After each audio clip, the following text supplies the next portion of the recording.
Hey y'all, so it's day 15 of this pipe cleaner curl set. Yes, day 15.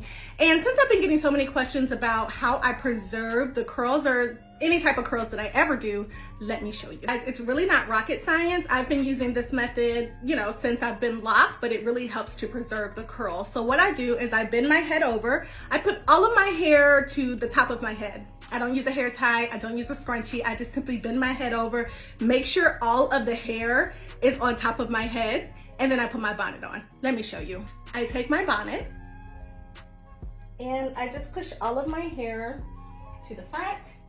I put my bonnet on, and I make sure all of the hair is within the bonnet. And that's it, you guys. If I lay on the back of my head, all the hair is pushed up. If I lay on the side, if I lay on the other side, nothing is disturbed because all of my locks are up here. So when I take off my bonnet and I just shake them out, everything is back to normal. That's it. That is the tea.